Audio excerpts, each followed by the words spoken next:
धीमहि धियो यो नः प्रचोदयात्।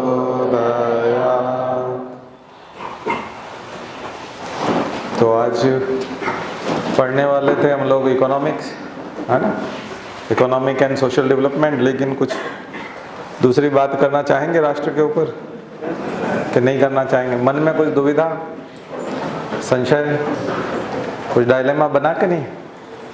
कुछ ना कुछ तो दुविधाएं हैं, कुछ माहौल ऐसा है, कुछ परिस्थितियां ऐसी हैं कि दुविधाएं हैं, और आदमी अपना कर्तव्य भी ढूंढ रहा होगा कि मुझे क्या करना चाहिए, मुझे कैसे सोचना चाहिए और क्या करना चाहिए।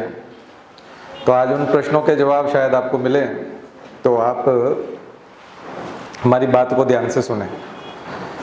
हमारी बात को ध्यान से सुनना भी एक राष्ट्रीय कर्तव्य हो सकता है आज का आपका, ठीक है? तो अलग अलग समय परिस्थितियों में, देशकाल परिस्थितियों में ये एक निबंध भी है। भारत में राष्ट्रवाद का विकास, नेशनलिज्म सिंस इंडिपेंडेंस, स्वतंत्रता प्राप्ति के बाद नेशनलिज्म। फिर नेशनलिज्म पे बहुत सारी चर्चाएं होती हैं कि ये राष्ट्रद्रोही है, ये राष्ट्रवाद है। उन चर्चाओं के बीच भी बहुत सारी चीज़ें होती हैं। क्या पार्टियां राष्ट्रद्रोही होती हैं या कुछ विचारधाराएं राष्ट्रद्रोही हो सकती हैं? तो अधिकांश पार्टियां जो हैं वो बनी हैं, वो राजनीतिक विचारधारा पे नहीं बनी है, बल्कि इकोनॉमिक आइडियोलॉजी पे बनी है, आर्थिक विचारधारा पे बनी है। और आर्थिक विचारधारा जब राजनीतिक विचारधारा बन जाती है तो राष्ट्रद्रोही हो जाती है क्या? तो वो उसके ऊपर भी थोड़ा प्रकाश पड़ेगा। बहुत सारी दुविधाएं, बहुत सारी ग्रंथियां खुलने की संभावना है। मैं इस पे आपसे बात करना चाहूँगा। बात हम लोग राष्ट्र को केंद्र में रख करके ही कर रहे हैं, लेकिन उसमें बहुत सारे दूसरे और ध्रुवीकरण भी होंगे, तो उसका आप लोग ख्याल रखेंगे। पूरे खुले दिमाग से बात को सुनने का कोशिश करें, अपना जितने भी पूर्वाग्रह हैं उनको समाप्त करें।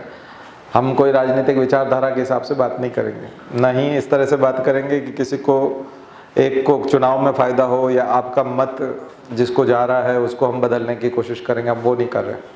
हम यहाँ बात करने जा रहे हैं एक ऐसे बिंदु पर कि जब युद्ध का समय होता है या जब परेशानी का समय होता है, राष्ट्र पे संकट आता है या आपदा आती है, और जब समस्याएं होती हैं ऐसी, तब कुछ लोगों के दायित्व बिल्कुल साफ साफ समझ में आते हैं कि जो मिलिट्री फोर्सेस होती हैं, एयरफोर्स होती हैं, वो अपना जहाज़ लेके उड़ेंगे और जवाब देंगे, हमलों का जवाब देंगे या हमला करेंगे, जो भी उनको निर्देश होंगे।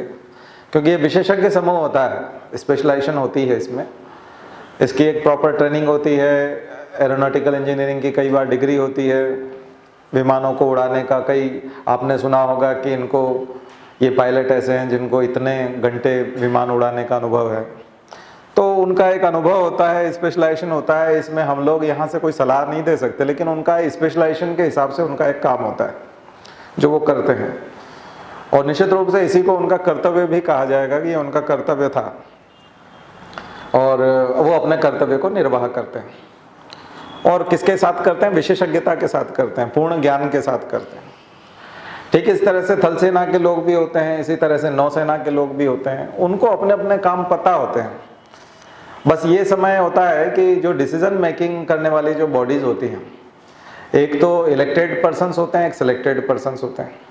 जो सिलेक्टेड पर्सन्स होते हैं, आपने पता है कि वो एक कंपटीशन एग्जाम के थ्रू आते हैं, फिर धीरे धीरे प्रमोशन पे पहुंचते हैं, और फिर वो टॉप लेवल की स्टीयरिंग कमेटी और उसमें कंट्रोल अथॉरिटी पे पहुंचते हैं।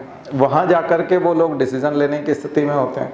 दूसरे इलेक्टेड पर्सन जो होते हैं हमारे, वो हम लोग चुनाव में उनको चुन करके भेजते हैं, वो लोग भी वहाँ कोऑर्डिनेट करने की कोशिश करते हैं। लेकिन मुझे नहीं लगता है कि कोई भी इलेक्टेड बॉडी बिना किसी सिलेक्टेड लोगों की सलाह के सीधा कोई कार्रवाई करती होगी, या सिलेक्टेड लोगों की, क्योंकि स्पेशलाइजेशन जिनके पास है, वो स्पेशलाइजेशन जो है वो परिस्थितियों को देख करके निर्णय लेने की क्षमता उनमें होती है। तो मुझे नहीं लगता है कि कोई इलेक्टेड बॉडी जो है वो सिलेक्टेड बॉडी के जो निर्देश होते हैं, जो सलाह होती है, उसको इग्नोर करते होंगे या उसको दरकिनार करते हुए अपनी बात को थोपते होंगे। निश्चित रूप से वो समस्या बताते होंगे कि देश के लोगों की भावनाएं ऐसी है और देश के लोग ऐसा सोचते हैं, अब आप क्या सोचते हैं। इसीलिए आप देखते हैं कि प्रधानमंत्री जब भी बोलते हैं तब वो एक बात कहते हैं कि इन सेना को, एयरफोर्स को, सबको छूट दे दी गई है और वो अपना समय और स्थान देख करके नियत करेंगे कि उनको क्या करना है, कब करना है। पूरी तरह से वो करते हैं। वो अपनी तरफ से कभी घोषणा नहीं करते कि इस तारीख को वो इतनी बजे ये कर देंगे, ये सब नहीं बताते। तो ये स्पष्ट है, इसमें कोई ज़्यादा दो मत नहीं है। तो इसमें आपको दोनों के कर्तव्य समझ में आ गए। किनके कर्तव्य समझ में आ गए? इलेक्टेड पर्सन्स के और सेलेक्टेड लोगों के। अब बहुत सारे लोग हैं जिनके और भी कर्तव्य हैं, जिनके कर्तव्य, इनका कर्तव्य तो यही है मूल जो उनको सिखाया गया है या जो स्पेशलाइजेशन है, लेकिन दूसरे लोगों के बहुत सारे कर्तव्य हैं। उस समय में किसान क्या करे, उस समय में व्यापारी क्या करे, उस समय का शिक्षक क्या करे, उस समय का पत्रकार क्या करे। क्योंकि आपातकाल जब आता है तो मुझे लगता है कि सबकी ड्यूटी बहुत ज़रूरी हो जाती है। विद्यार्थी क्या करे? हम लोग विद्यार्थी हैं, हम तैयारी कर रहे हैं तो हम क्या कर सकते हैं। और जो अदर युवा हैं, एंटरप्रेन्योर क्या करें, स्टार्टअप में लगे हुए लोग क्या करें, मेक इन इंडिया वाले लोग क्या करें। तो एक चीज़ मान के चलिए कि किसी भी राष्ट्र को जवाब देने की नौबत आए या आप पलट करके जवाब दें, ये नौबत कमज़ोर राष्ट्रों को आती है। जो समर्थ राष्ट्र होते हैं उन पर हमला नहीं होता।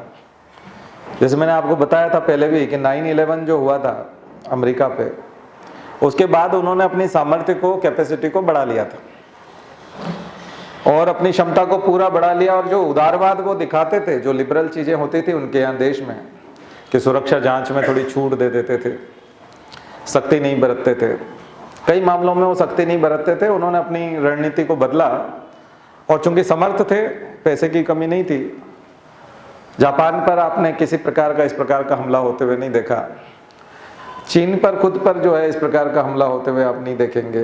तो इसका मतलब ये है कि जो कमज़ोर राष्ट्र हैं, जो रणनीति कठोर नहीं बना पाते, अब ये कमजोरी कहाँ से आ गई और उस कमजोरी को कैसे ठीक किया जा सकता है, मैंने आपको लॉन्ग टर्म बताया था। पुलवामा के समय में जब ये एक लेक्चर हुआ था, उसमें मैंने आपको लॉन्ग टर्म रणनीति बताई थी। आज हम कर्तव्यों पे चर्चा करने की कोशिश करेंगे अलग अलग जगहों पे, और वो बहुत इंपॉर्टेंट है। अगर उसको हम लोग नहीं जानते तो फिर हम लोगों को ऐसी स्टेट के रूप में, सॉफ्ट स्टेट के रूप में हम लोग अभी दिखाई देते हैं। हम लोगों को ऐसी स्टेट के रूप में बनना पड़ेगा कि हमारे ऊपर कोई हमला ना कर सके, हमारे ऊपर कोई सोच भी ना सके। और वैसी स्थिति में बनने के लिए सबसे बड़ी बात होती है इकोनॉमिक पावर बनना पड़ता है, क्योंकि हर चीज़ इकोनॉमी से लेके आती है। लेकिन क्या इकोनॉमिक पावर बनने से ही हो जाएगा? क्योंकि हमारी तो इतनी बड़ी जनसंख्या है, हम सबको इकोनॉमिक पावर के तले लेके आएंगे और फाइनेंशियल इंक्लूजन करेंगे या इंक्लूसिव ग्रोथ करेंगे और सब लोग करीब जो है हजारों रुपए सब लोगों के पास होंगे या लाखों रुपए सबके पास होंगे। ऐसी परिस्थिति में आएंगे तब जा करके हमारी इकोनॉमिक जो है स्थिति ठीक होगी। या फिर हम लोगों ने करोड़पति और अरबपति तो बहुत बना लिए, अभी मैंने आपको बताया भी था, फाइनेंशियल इंक्लूजन नहीं हो पाया, सब लोगों में पैसे का समान वितरण नहीं हो पाया। तो इसके कई सारे पहलू हैं जो निबंधात्मक प्रश्न होंगे, उनके लिए आपके पास पॉइंट होंगे। तो सबसे पहला जो पॉइंट है उसके अंदर वो है व्यक्तिगत, पर्सनल वाला। यानी पर्सनल लेवल पे एक व्यक्ति क्या करे। व्यक्ति एक इकाई है, नागरिक इस देश की राजनीतिक संरचना की एक इकाई है, एक यूनिट है। फर्स्ट यूनिट क्या है? नागरिक, सिटीजन। हम लोग सबसे पहले व्यक्ति हैं। गायत्री परिवार में भी हम लोग जब नारा देते हैं तो व्यक्ति निर्माण, परिवार निर्माण और समाज निर्माण और फिर राष्ट्र निर्माण की बात करते हैं। तो व्यक्ति निर्माण के बगैर जो है हम राष्ट्र निर्माण तक नहीं पहुंच सकते। तो बात तो व्यक्ति से ही शुरू करनी पड़ेगी, और कॉन्स्टिट्यूशन की लैंग्वेज में उसको हम नागरिक कहते हैं। तो नागरिक के क्या कर्तव्य हो सकते हैं या व्यक्ति के क्या कर्तव्य हो सकते हैं? तो ये चीज़ है कि अगर आपको एम्पावरमेंट करना है, सशक्तिकरण करना है, बदलाव लाना है और बहुत ही पावरफुल बनना है, और इतना पावरफुल बन जाना है कि उसके बाद आपकी तरफ कोई आंख उठा करके ना देखे, जैसे कुछ राष्ट्र दुनिया में हैं अभी, उनके ऊपर कोई भी आंख उठा करके नहीं देखता।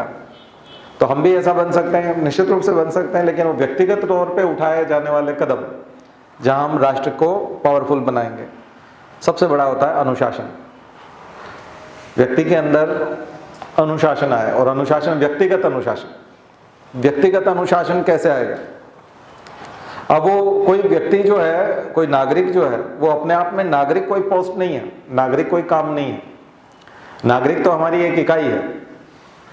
वो क्या है? या तो वो विद्यार्थी है, या वो व्यापारी है, या वो उद्योगपति है, या फिर वो यूथ है जो बेरोजगार है। इस समय में उसको गाइडेंस करने का काम क्या क्या हो सकता है, और मैं क्यों व्यक्ति पे आना चाहता हूँ। व्यक्ति पे आने से पहले मैं उन परिस्थितियों की बात करना चाहता हूँ जिसके कारण हम नागरिक पे आ रहे हैं या इतनी सारे सर्टिफिकेशन की बात कर रहे हैं। वो परिस्थिति है राष्ट्रीय ऊर्जा की परिस्थिति। ध्यान रखिए, जब कभी भी ऐसे अटैक होते हैं या ऐसी चीजें होती है, तब हम सब एक हो जाते हैं और हम सब एक सुर में बोलने भी लगते हैं। एक सुर में बोलना, एक कलेक्टिव कॉन्शियसनेस में काम करना, एक सामूहिक मन की भावना लेके आना, मुझे लगता है कि ये जो है एक एनर्जी है। जैसे मैंने आपको पहले बताया था कि पर्व होते हैं ना, उनकी अपनी एक एनर्जी होती है, ऊर्जा होती है। पर्व के दिनों में हम थकते नहीं हैं। जैसे युद्धोन्माद होता है, युद्ध का एक उन्माद होता है, वैसे विवाह का भी एक उन्माद होता है। आपने देखा होगा कि कई सारे अच्छे परिवार जो माने जाते हैं, कई जातियां हैं वो पवित्र मानी जाती हैं कि उनके यहाँ शराब नहीं पी जाती, लेकिन उनके विवाह के दिनों में जाके देखेंगे तो वो लोग शराब पी करके नाचते हुए दिखाई देते हैं, बारात में नाचते हुए दिखाई देते हैं। अगर आप कहेंगे कि ये तो आप तो इतनी उच्च जाति से आते हैं और आप तो बहुत पवित्र जाति माने जाते हैं, आपके यहाँ ये लोग क्या कर रहे हैं, देखिए कितना शराब पी रहे हैं और कैसी हुड़दंग मचा रहे हैं, ये तो आपको शोभा नहीं देता। बोले नहीं, ये शादी में तो चलता है ना, शादी में तो मतलब ये सब होता है, लोग ये बोलने लगते हैं। इसका मतलब ये है कि ये जो उन्माद होता है, इस उन्माद में परंपराओं को और हमारी संरचना को और संस्कृति को तोड़ा मरोड़ा जाता है और उसको भंग कर दिया जाता है, और सारे सिद्धांतों को और अनुशासन को तोड़ करके व्यक्ति उच्छृंखल हो जाता है। तो ये उच्छृंखलता जो है वो समाप्त हो सकती है। और क्यों हो सकती है? क्योंकि अभी क्या है कि दो चीजें होती है, या तो हम मातम मनाते हैं और या फिर हम उत्साह में उन्माद में आ जाते हैं, जश्न मनाने लगते हैं। आपने देखा हो दो चीजें हुई थी। एक तरफ हम श्रद्धांजलि दे रहे थे, सब लोग मोमबत्ती निकाल, वो भी एक ऊर्जा थी, वो निगेटिव नहीं थी, उसके अंदर एक गुस्सा था। गुस्सा जो होता है, एंगर जो होता है, वो भी एक ऊर्जा होती है, बस ये है कि वो थोड़ा सा निगेटिव ऊर्जा होती है, लेकिन वो एक ऊर्जा होती है। तो वो गुस्सा था। और या फिर हम लोग जब अटैक कराए और उन्होंने बताया कि 300 से 350 जो है वो आतंकवादी मारे गए, तो हम लोग जश्न मनाने लगे, पूरे देश में पटाखे छूटने लगे और लोग नाचने लगे और ढोल लेकर के बाहर निकल पड़े। इसका मतलब ऊर्जा का जो नियोजन है, ऊर्जा का जो निष्कासन है और उस ऊर्जा का जो उपयोग है, वो हम इस रूप में करते हैं कि या तो हम श्रद्धांजलि देते हैं, मातम मनाते हैं, आंसू बहाते हैं, और कुछ ऐसे लोग भाषण देते हैं, इकट्ठे होते हैं। यानी ऊर्जा का एक ये उपयोग होता है। दूसरा ऊर्जा का उपयोग ये होता है, जब भी कभी इस प्रकार की उत्साह वाली ऊर्जा आती है तो उसका उपयोग हम ये कर लेते हैं, नाच लेते हैं हम लोग, एक दूसरे को बधाई दे देते हैं, खुश हो जाते हैं, सोशल मीडिया पे शेयर, कॉपी और ये सब कर लेते हैं, लाइक कर लेते हैं। तो इसका मतलब आपने ऊर्जा खत्म कर दी। ऊर्जा उत्पन्न हुई थी, लेकिन ऊर्जा को आपने कंज्यूम कर लिया। किस रूप में कर लिया? इस रूप में कर लिया। मुझे लगता है बहुत ही घटिया उपयोग है। इस ऊर्जा का जबरदस्त उपयोग नेतृत्व को सिखाया जाना चाहिए। नेतृत्व जो है उसकी जिम्मेदारी बनती है कि वो अपने राष्ट्र से आह्वान करे ऐसे समय में कि आपको दुख नहीं होता ऐसी घटना हो गई है, आपको दुख नहीं होता ऐसा हो गया है, क्या आपको अपने राष्ट्रीय कर्तव्यों को नहीं समझना चाहिए? बात समझ में आई ना? और राष्ट्रीय कर्तव्य फिर गिनाए जा सकते हैं, फिर उनको प्रीएम्बल से लेकर फंडामेंटल राइट से लेकर फंडामेंटल ड्यूटीज तक सब कुछ बताया जा सकता है, प्रशासनिक अधिकारियों को बताया जा सकता है, उत्पादन करने वाले लोगों को बताया जा सकता है, और क्या परिवर्तन होंगे मैं बताता हूँ आपको। पर ये किसको बताना होगा?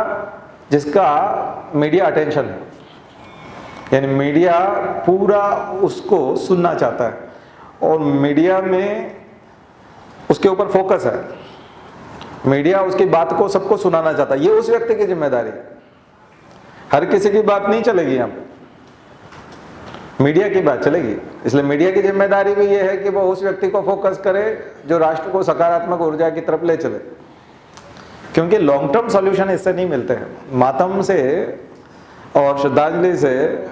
और जब आप ये करते हैं, उससे लॉन्ग टर्म सॉल्यूशन नहीं मिलते। लॉन्ग टर्म सॉल्यूशन के लिए ये जो अवसर होते हैं ना, इनको बुनाना पड़ता है, इनका उपयोग करना पड़ता है। इन अवसरों को उपयोग जो कर लेता है वो नेतृत्व क्षमता उसकी बहुत ज़बरदस्त हो जाती है। इसका मतलब है कि उसकी लीडरशिप जो है, उसके अंदर लीडरशिप क्वालिटी है। तो लीडरशिप क्वालिटी विकसित नहीं है तो विकसित करना पड़ती है। और आपको तो 4th पेपर में लीडरशिप क्वालिटी विकसित करने का एक फार्मूला है, एक तरीका है कि आप लीडरशिप क्वालिटी विकसित करेंगे तो प्रशासनिक अधिकारी भी अपनी नेतृत्व क्षमता का विकास करेगा। तो एक तो इस शब्द को कह सकते हैं, ऐसी ऊर्जा पहले कब होती थी? स्वतंत्रता संघर्ष के दौरान ऐसी ऊर्जा थी। इसलिए आप इग्नू में जाएंगे तो आपको वो बताते हैं कि इमरजेंस ऑफ नेशनलिज्म ड्यूरिंग कब? First world war and second world war, between first world war and second world war, यानी प्रथम विश्व युद्ध से द्वितीय विश्व युद्ध के बीच में भारत में राष्ट्रवाद का उदय हुआ था। इसलिए देखिए, थोड़ा सा राष्ट्रवाद के मामले में यदि आप जेएनयू पे जाएंगे, कम्युनिस्ट पे जाएंगे, थोड़ा सा निगेटिव होगा। निगेटिव इसलिए होगा क्योंकि जिसमें 2 युद्धों के बीच की बात कर रहा हूँ, वहाँ पर 2 व्यक्ति उभर करके आए हैं जो राष्ट्रवाद के प्रतीक माने जाते हैं। एक भगत सिंह है और दूसरे सुभाष चंद्र बोस हैं, और दोनों ही कम्युनिस्ट थे। भगत सिंह भी कम्युनिस्ट थे, इसलिए उन्होंने अपनी जो पार्टी का नाम है वो बदला था और उसमें सोशलिस्ट शब्द डाला था, आपको पता होगा, हिंदुस्तान रिपब्लिकन सोशलिस्ट एसोसिएशन। और वो कम्युनिस्ट थे। अगर इसलिए आप कहेंगे कम्युनिस्ट जो होते हैं वो राष्ट्रद्रोही होते हैं, तो इसका मतलब है कि आप, कम्युनिज्म एक विचारधारा है। और विचारधारा किस बात की है? विचारधारा इस बात की है कि जितने भी संसाधन हैं वो समान रूप से वितरित होंगे। तो मुझे तो लगता है ये इंक्लूसिव ग्रोथ की बात है और फाइनेंशियल इंक्लूजन की बात है, और यही दीनदयाल उपाध्याय का अंत्योदय है और यही गांधी का सर्वोदय है। यानी उसमें गांधी का सर्वोदय भी आता है काफ़ी हद तक और दीनदयाल उपाध्याय का अंत्योदय भी आता है।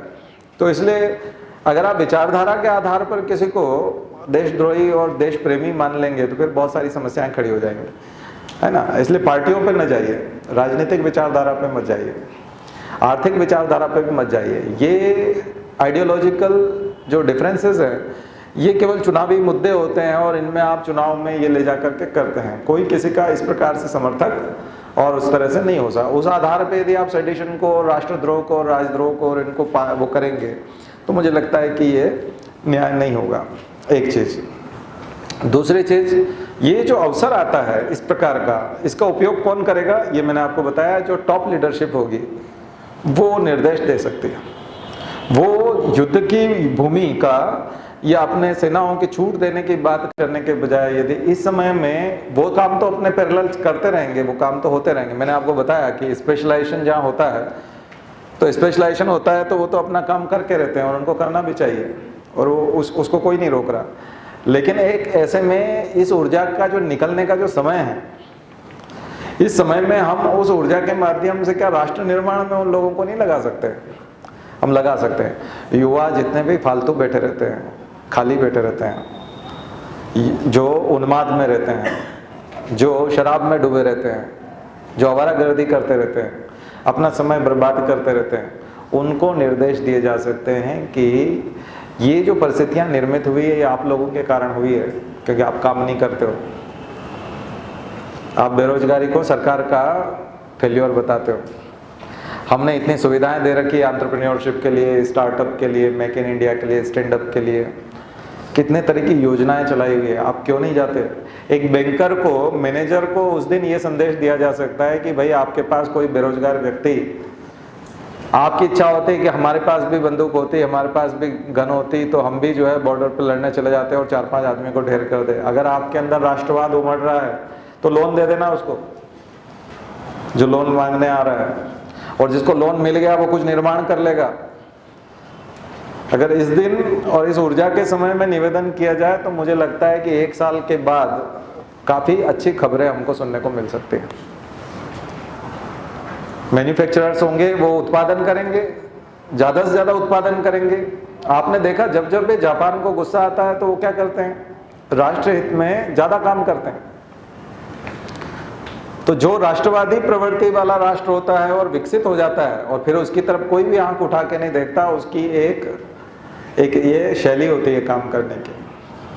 कि उसका प्रत्येक नागरिक कंट्रीब्यूट करता है। राष्ट्र निर्माण में एक टीचर है, वो क्या कर सकता है, सुबह 12 बजे तक स्कूल नहीं पहुंचता हो जबकि 10:30 बजे का स्कूल है, उसको जिम्मेदारी दी जा सकती है कि तुम्हारी ड्यूटी बनती है कि तुम 10:30 बजे स्कूल चले जाओ और बच्चों की प्रॉब्लम सॉल्व करो।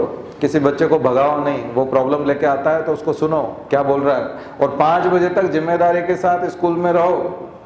मध्याह्न भोजन वाले को कहा जा सकता है कि तुम मिलावट नहीं करोगे, क्योंकि उससे राष्ट्र कमजोर होता है, राष्ट्र के बच्चे कमजोर होते हैं।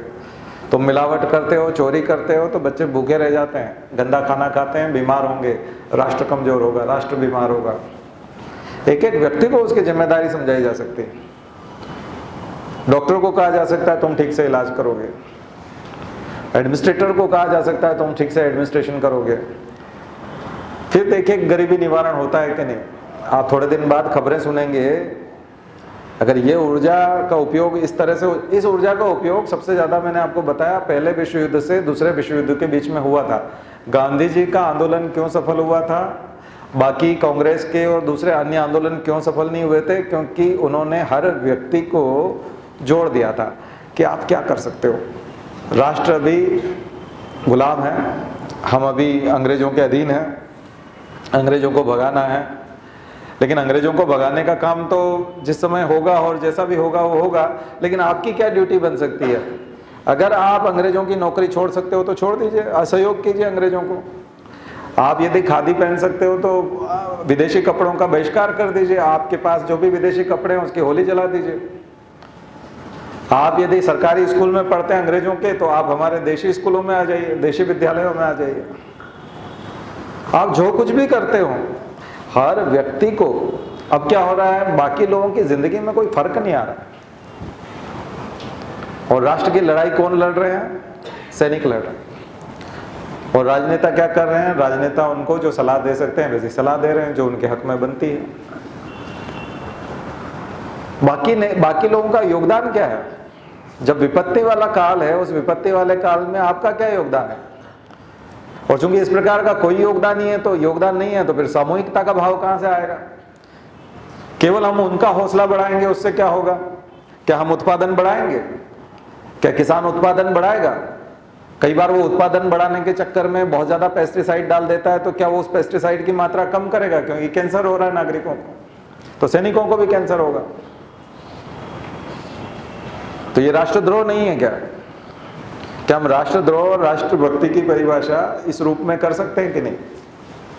और ये बात कौन बोलेगा, ये बात शिक्षकों को भी बोलनी चाहिए, अपने विद्यार्थियों को, नेतृत्व को भी बोलनी चाहिए। उन दिनों में इतनी गंभीर माहौल में यदि ये बात की जाएगी तो क्या युवा मना कर पाएगा, क्या शिक्षक मना कर पाएगा। क्योंकि वो तो फैन है ना, बस फैन को दिशा निर्देश देने की जरूरत होती है। जिसका वो फैन होता है वो उसको गाइड क्या कर रहा है, ये इंपॉर्टेंट है। फैन फॉलोइंग को संभाल के भी तो रखना पड़ता है ना, कि जो आपके फैन बने हैं उनको आप निर्देश क्या देंगे। वो अपेक्षा करते हैं कि जिनके हम फैन हैं वो हमको कुछ बताएंगे कि हम क्या करें, हमारी भी ड्यूटी बनती है, हम क्या करें। अब फैन उत्साहित होकर के कह रहे हैं आप करो, हम आपके साथ हैं, वो बोल रहे हैं ये सब देखो हमारे साथ हैं और अब हम जीत जाएंगे। तो ये तो बहुत ओछा उपयोग हो गया। दरअसल ये तो ठीक है, अच्छी बात है कि वो सब इतने आपके साथ हैं और हो ही जाएंगे, अच्छी स्वाभाविक सी बात है, होना भी चाहिए। लेकिन मुझे नहीं लगता है कि ये एक उत्कृष्ट उपयोग है। उत्कृष्ट उपयोग इस समय का उस समय में हुआ था जब स्वतंत्रता संघर्ष जब खत्म हुआ था, तो उसकी एक ऊर्जा थी। और स्वतंत्रता संघर्ष के खत्म होने की ऊर्जा 1980 तक चली। 1980 तक उसने आग में घी का काम किया। और देश में आपने देखा होगा कि जितनी भी एकता बनी रही और जो भी चीज हुई, अब क्या हो गया, एकता को ग्रहण लगा क्या, एकता को ग्रहण तो नहीं लगा, हमारी यूनिटी उतनी डिस्टर्ब नहीं हुई। लेकिन सबसे बड़ा नुकसान हो गया एलपीजी के बाद, लिबरलाइजेशन, प्राइवेटाइजेशन और ग्लोबलाइजेशन के बाद में बहुत सारी चीजें हुई हैं ऐसी। किस कारण से हुई, उपभोक्तावाद के कारण हुई। उसके पहले अब आप बताइए कि कितने, मैंने ऐसे ऐसे बच्चे देखे हैं जिनके टी शर्ट और उनके जो पैंट होते हैं उन पे यूनियन जैक या यूएस का झंडा होता है, और कई बच्चों के टी शर्ट पे यूएसए लिखा होता है। या वहाँ का जो ब्रांडेड सबसे बड़ी कंपनी होती है उसको पहन करके आराम से गर्व के साथ घूम रहे हैं, बल्कि वो ये दिखाना चाहते हैं कि ये काफ़ी महंगा है और ये बड़ा ब्रांड है और इसको हम पहन करके दिखा रहे हैं। ऐसे में यदि कोई तिरंगा वाला अगर टी शर्ट पहन करके निकलता है तो उसको पिछड़ा हुआ माना जाएगा, बल्कि माना जाएगा कि इसने उस बाजारवाद को उतना मूल्य नहीं चुकाया, इसके पास कुछ है नहीं, ये गरीब है। और न कोई कंपनी तिरंगा वाली चीजें बनाती है। इसका मतलब राष्ट्रवाद यहाँ इस मोर्चे पे आर्थिक क्षेत्र में कमजोर। तो इसके बहुत सारे पॉइंट्स हैं, जैसे मैं आपको व्यक्तिगत बता रहा था वैसे एक सामाजिक हो सकता है। जैसे मुशर्रफ जो प्रेसिडेंट रहे वहाँ का पाकिस्तान का, उसने एक बार एक बयान दिया था कि भारत में दलितों के साथ बड़ी छुआछूत होती है और बड़ा बेकार व्यवहार करते हो आप उनके साथ। आपने देखा होगा कि मोदी जब प्रधानमंत्री बने थे तो उन्होंने 2014 में एक बात कही थी कि बलूचिस्तान के लोगों के साथ में बहुत कुछ बुरा हो रहा है। बात समझ में आ रही है? उन्होंने कहा था बलूचिस्तान के लोगों के साथ बहुत बुरा हो रहा है, ज़्यादा कुछ नहीं बोला उन्होंने, यही बात बोली थी। और बलूचिस्तान वाले लोग जुलूस निकालने लगे और मोदी के पोस्टर लेके वहाँ पाकिस्तान में घूमने लगे थे, बोले ये हमको आज़ाद कराएंगे, जैसे इंदिरा गांधी ने बांग्लादेश बनवाया था। बात समझ रहे हैं? अलगाव की प्रवृत्तियाँ जो सेपरेटिस्ट होते हैं वो एक्टिव कब होते हैं? जब जो शत्रु देश के लोग होते हैं वो कमेंट करने लगते हैं। मुझे लगता है सामाजिक तौर पर, सोशल तौर पर हम जाति प्रथा को ख़त्म करके ऐसी प्रवृत्तियों को मुंह तोड़ जवाब दे सकते हैं। उनको कभी भी, जब भी कभी ऐसा राष्ट्रीय ऊर्जा निकले तब सामाजिक क्षेत्र में एक बहुत बड़ा प्रयास किया जा सकता है जाति प्रथा को समाप्त करने का।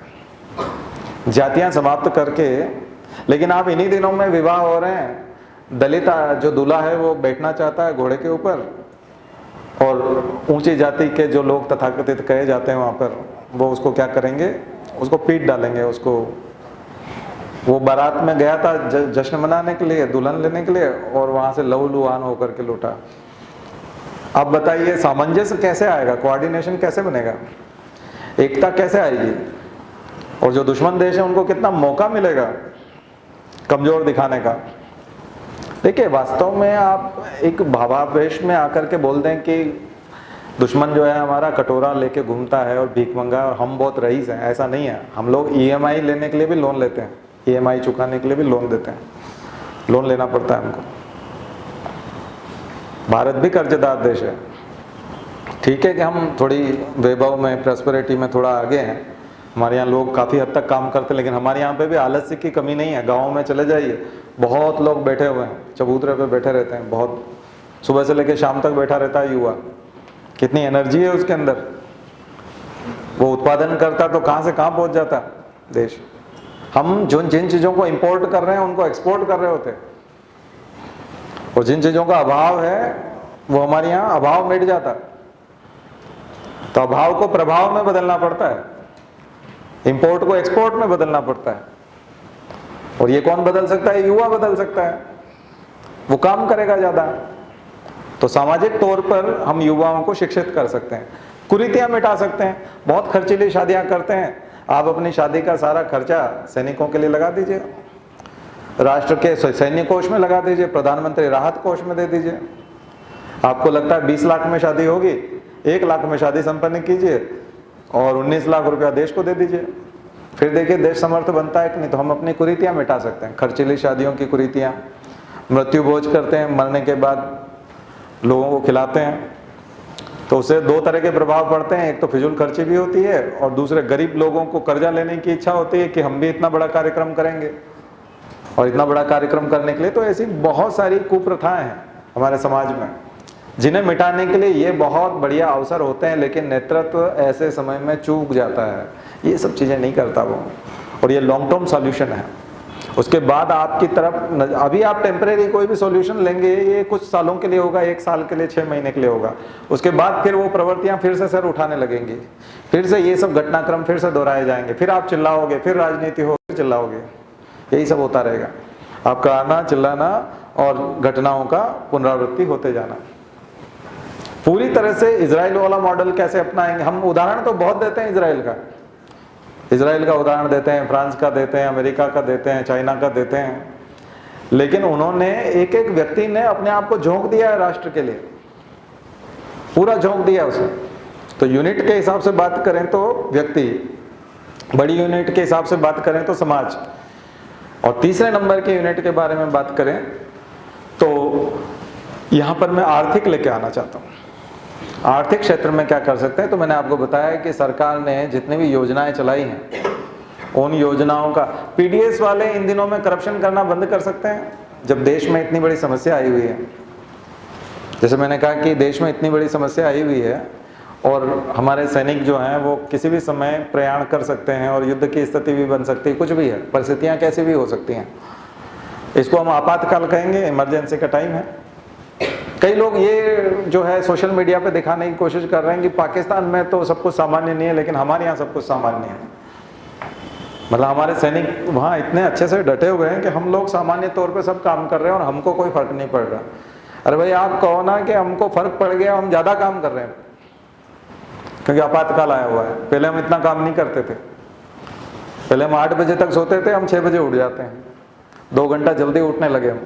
ये बोल दो चलो, आप बोल रहे नहीं हम जैसे ऐश कर रहे थे वैसे ही कर रहे हैं, हमारे ऊपर कोई फर्क नहीं पड़ा। और ये सब सैनिकों की वजह से, और हम उनको सैल्यूट करते हैं। जहाँ कहीं सैनिक मिलेगा हम उसको सैल्यूट करेंगे, बड़ी अच्छी बात है भाई, कितने सस्ते में निपटना चाहते हो।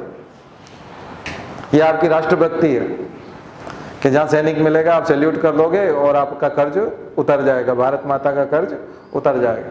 बहुत अच्छी बात है। आप अगर भारत माँ के बेटे, जैसे 4 बेटे होते हैं, एक बेटा बहुत अच्छी सेवा कर रहा है, माँ को अपने पास रखता भी है, नहलाता है, बूढ़ी माँ है, परेशान हो जाती हैं तो नहलाता है, उनको हॉस्पिटल भी ले जाता है, दवाई भी देता है, पूरे समय लगा रहता है, 24 घंटे वो सेवा में लगा है। आप क्या कहते हो, हम पैर छू के आ जाते हैं माँ के, हम पैर छू के आ लेते हैं और उसको कह देते हैं भैया तुम बहुत बढ़िया काम कर रहे हो, हम तुम्हारा भी सम्मान करते हैं, तुम माँ की रखवाली कर रहे हो। ये हो जाएगा कर्तव्य, इससे ये सिखाया जा रहा है ना हमको कर्तव्य के नाम पे। ये बहुत सस्ता कर्तव्य है, इसमें कुछ करना ही नहीं पड़ रहा है आपको। आपकी जीवन शैली में 1 रोटी भी कम हुई है क्या? आप अपने को स्वस्थ रखने के लिए कुछ काम करने लगे हो क्या कि राष्ट्र को जरूरत आ जाए तो मुझे भी जाना पड़ सकता है? या आपने अपने उत्पादन के साधनों में कुछ वृद्धि की है, या आपने नियमित दिनचर्या को नियमित किया है? आप दिनचर्या को नियमित कर लेते और अपने आप को ठीक कर लेते और उन दिनों में फिजूल खर्चे नहीं करेंगे और उस पैसे को बचा करके राष्ट्र के नाम समर्पित करेंगे, कुछ तो करते भाई, तो फिर राष्ट्रीय कर्तव्य होता। कुछ भी तो नहीं किया आपने, तो फिर किस चीज का राष्ट्रीय कर्तव्य है? आपको क्या लगा? आपको जो मूवी देखना थी आपने इन दिनों में देखी होगी, आपने जो अब सोशल मीडिया का यूज करना था आपने सोशल मीडिया का यूज किया होगा। क्या फर्क पड़ा है आपकी जिंदगी में? उदास हो गए, मन ठीक नहीं लग रहा, आज देश बहुत परेशान है, उससे भी क्या होगा? करो ना कुछ। क्रिएटिविटी क्या है आपकी? रचनात्मकता क्या है? तो रचनात्मकता, आर्थिक रचनात्मकता जो है वो उस रूप में आ सकती है। किस रूप में? जिसने स्टार्टअप का सोच रखा था, ये बहुत अच्छा अवसर है, ऊर्जा का अवसर है कि मैं स्टार्टअप करूंगा, मैं मेक इन इंडिया में भाग लूंगा, मैं मोदी जी की सारी योजनाओं में भाग लूंगा। उनके फैंस हैं तो हम उनकी तस्वीर लगा करके और उनकी तारीफ करके और उनके बूथ को मजबूत करने के बजाय हम उनकी योजनाओं को मजबूत करके राष्ट्र को मजबूत करेंगे।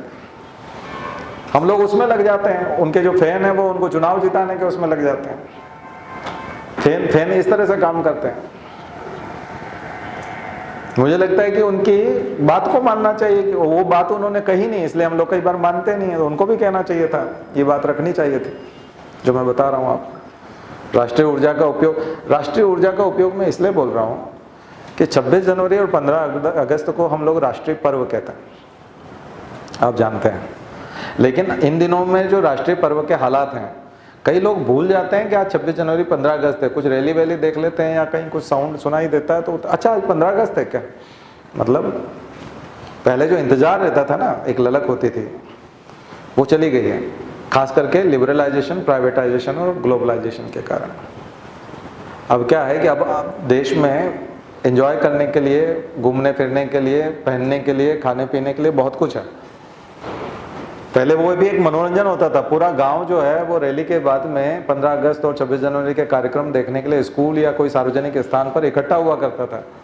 अब मनोरंजन इतना ज़्यादा आपके मोबाइल में उपलब्ध है कि आपको मनोरंजन की भूख नहीं है। नहीं तो उसमें लगता है कि बच्चा कोई गाना गाएगा, हम देखेंगे, कोई ड्रामा होगा, कोई और चीज़ होगी, कोई मोनो एक्टिंग होगा, कुछ प्ले होगा, हम देखेंगे और सारे लोग ताली बजाते थे और वो एंटरटेनमेंट का एक साधन भी होता था और राष्ट्रीय पर्व का एक बहाना भी होता था। मुझे लगता है वो राष्ट्रीय ऊर्जा का नियोजन था जो उस समय में हुआ करता था। अभी क्या हो गया कि अब वो जो है वो बहुत सेकेंडरी हो गया। 2 अक्टूबर, और ये तो वैसे भी राष्ट्रीय पर्व माना जाता है लेकिन उसको कोई मनाता नहीं है, बल्कि उसको इस तरह से मनाते हैं लोग कि और उल्टा गांधी को गोली मारते हैं, है ना। जो बचा हुआ गांधी है वो भी कहीं मर जाए, यानी कि वो भी चला जाए। तो ये तो हमारे हालात हो गए। राष्ट्रीयता बची कहाँ है? राष्ट्र के नाम पर ये ऊर्जा जो निकली, ये 40 लोगों के 45 लोगों के बलिदान के बाद निकल करके आई ना, बलिदान हुआ। और ऊर्जा क्यों निकली? ऊर्जा निकलने का कारण ये है कि इसके पीछे मृत्यु का सिद्धांत भी है। हर घर में किसी न किसी व्यक्ति की मृत्यु होती है, और जब कभी भी किसी के घर में मृत्यु होती है तो वो जानते हैं कि जिस व्यक्ति की मृत्यु हो गई वो अब दिखाई नहीं देगा जीवन में, कभी हम लोग अब उसको देख नहीं पाएंगे। इस कारण से वो बहुत दुखी भी रहते हैं और उस व्यक्ति के जाने का शोक मनाते हैं। तो जब इस तरह की राष्ट्रीय स्तर पर कोई क्षति होती है तो हम लोग जो शहीद होते हैं उनके परिवारों की अवस्था को समझने की कोशिश करते हैं।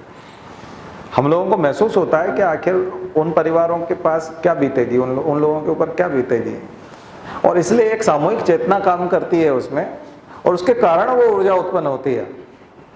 अदरवाइज आप इतनी ऊर्जा को उत्पन्न कर नहीं सकते। आप चाहें कि 26 जनवरी को हम ये वाली ऊर्जा लेके आए, पुलवामा के बाद जो ऊर्जा देश में तैयार हुई, ये ऊर्जा राष्ट्रीय ऊर्जा है, नेशनल एनर्जी है, और ये ऊर्जा हम लोग क्रिएट करें 15 अगस्त के दिन, नहीं कर सकते आप। अब 26 जनवरी को नहीं कर सकते। ये पर्व अब उतने जो है उतने शिद्दत से अब नहीं मनाए जाते। पहले ये पर्व ही ये काम कर जाते थे, इसी दिन बहुत कुछ हो जाता था, और इस दिन जो निर्देश दिए जाते थे उनका पालन हो सकता था।